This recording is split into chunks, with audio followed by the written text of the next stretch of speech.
What's up, guys? My name's Jonathan, this is my Cannon, and thank you for tuning in to another episode of The Cannoneer. Now today we're going to be finishing up one of my projects where we made the world's largest dome Diabolo style pellets. If you guys want to check out how I made them, I'll link them somewhere up in here. But today we're going to be shooting them out of our cannon to see how they do. So I'll meet you guys over at the range and I'll give you guys a close-up look at those projectiles. But before we get on over there, a couple of things. If you guys haven't done so already, go ahead and drop down below and hit that subscribe button. I'm pretty sure you guys are going to want to keep up with all the fun stuff that we're going to be shooting with the cannon here and out of the cannon that are going to be coming out in some future videos. And second, maybe you guys are interested in sending us a projectile of your own design to test out of the cannon here. And if you are, all the information for the subscriber shot special will be down in the description below. And now I'll meet you guys over at the range and we'll start shooting those giant Diabolo style pellets out of our cannon here. Okay, y'all, we're out here at Uncle Tommy's range today, and we're going to be testing our brand new dome-style Diabolo pellets. Up first, we've got just a Coke bottle with our backstop back there. We're just going to see how these things fly, and if they behave predictably, we're going to start adding in some cooler targets and throwing in our chronograph. So here's a really nice up-close look at these for you guys. If you guys want to check out how we made them, I'll link the video somewhere up in here. So these are really cool. These things seem to fly really well, these kind of designs with the Diabolo-style base here.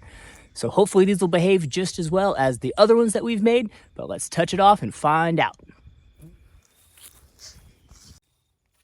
So for all of our shots today, we're going to be using 400 grains of black powder, and our pellet's going to be going in without any patching or wadding or anything behind it. These type of pellets seem to be pretty stable when we shoot them out of the cannon, so we'll find out in just a second how this one performs.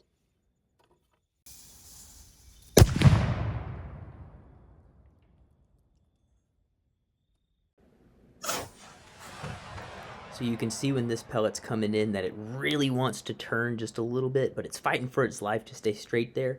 I really do think it's cool to watch that car hood wiggle though when it gets hit. Okay, y'all, pellet number 2. We're just going to keep this at the exact same point of aim in the center of that bottle to see if they are consistent or if they're flying a little crazy. So let's touch this one off and see what happens.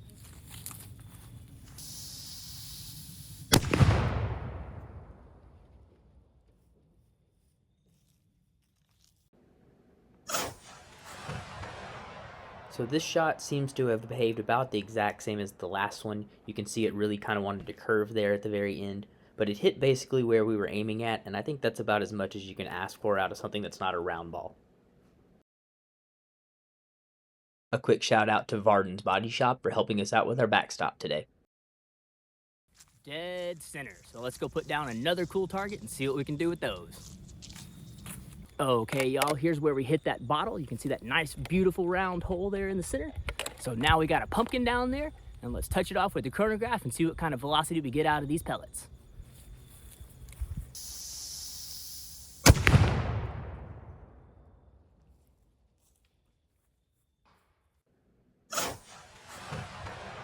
So this shot seems to be flying a lot more stable, or at least it looks like it is to me. Hit exactly where we were aiming at, and I think it's cool to watch the back of that pumpkin basically get turned into dust.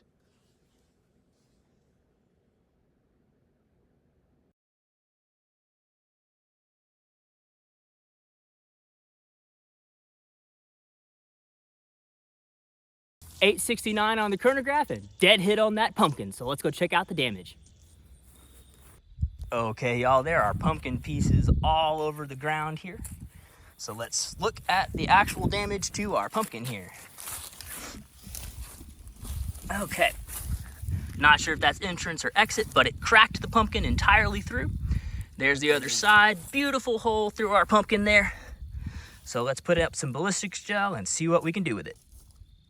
Okay, y'all, pellet number 4. We got our ballistics gel down there. I went ahead and upped the concentration of my ballistics gelatin a little bit, so these are a little more firm than they have been in the past. Look at all these gnats. So let's go ahead and touch this one off and see what it does to that ballistics gel.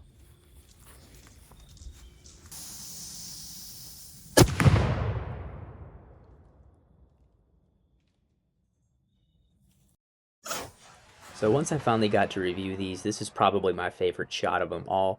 It comes in really stable, hit directly where we were aiming at. You can see it flies through the background there like it didn't even know that ballistic gel was there, and goes off and hits the backstop back in there. And that hole that it left in that ballistics gel for a second would leave a massive gaping wound inside of you, and there's no way you'd survive that. But I'm not gonna lie, I thought we missed and just knocked it off its table, and I didn't know we hit it until I went to set it back up for a second shot. Okay, y'all, here's where we hit it. I'm not sure if that's entrance or exit. Nice little track all the way through there. You guys can see where it cut straight through there. Here's our exit wound. Our entrance wound, whichever. That looks like an entrance right there, a little darker. And that's probably our exit on that side, but let's put this thing up and see if we can hit it with another pellet straight on. Okay, y'all, pellet number 2 on our ballistics gel. Hopefully this time we can hit it dead center and blow that thing to bits.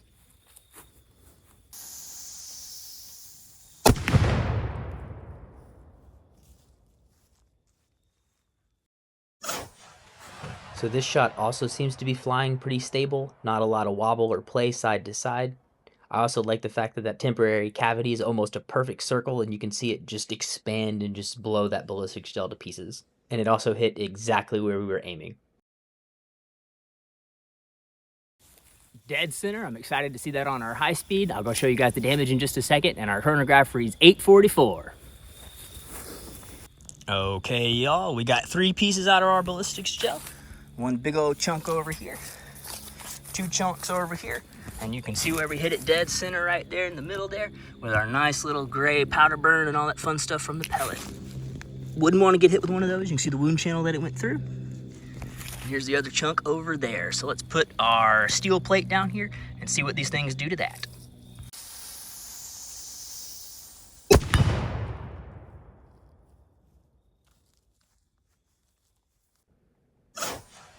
Now, both of the pellets that we shot at the ballistics gel flew really stable and really straight, but this one really wanted to turn for some reason. You could see it tilt there towards the very end, but watching all of that shrapnel fly off of that plate's really cool, and the amount of energy that it dumps into that is pretty scary.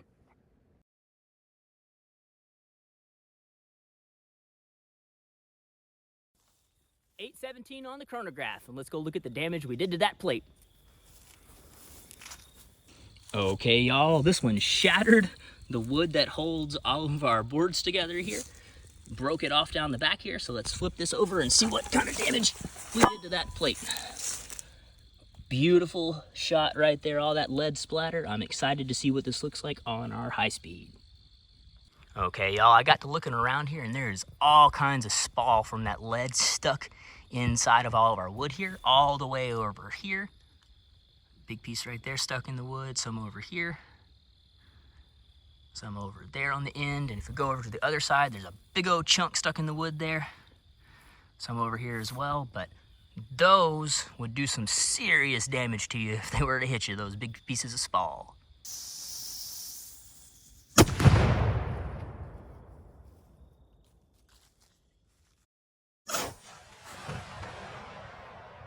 Now this pellet does seem to fly pretty stable, not a lot of side to side wobble or wiggle in the front and trying to turn it around. I'm pretty sure the fact that they all fly a little different is probably due to the fact that I sanded them by hand, which probably threw in a little bit of surface inconsistencies. They got magnified because they are way bigger than normal. Okay, y'all, we hit just a little low. We were aiming for the center of that cross, so just a little bit low. Looks like it went all the way through our very first magazine here. I did find the projectile, but it threw all that paper way back in there. I'm going to take you guys back in the woods there. There's some more lead back there. But here's what our projectile looks like after we caught it. So you can see where it hit there and blew up to pieces. It's hot as all get out because it just came out of our cannon. There's a yellow jacket trying to get me. But there's a piece of it. There's another piece of it. So let's take you guys back here in the woods. So here's all the pieces of that. It didn't go very far through the catalog. It just blew it apart with all of that energy. No holes in anything. But all the way back in here.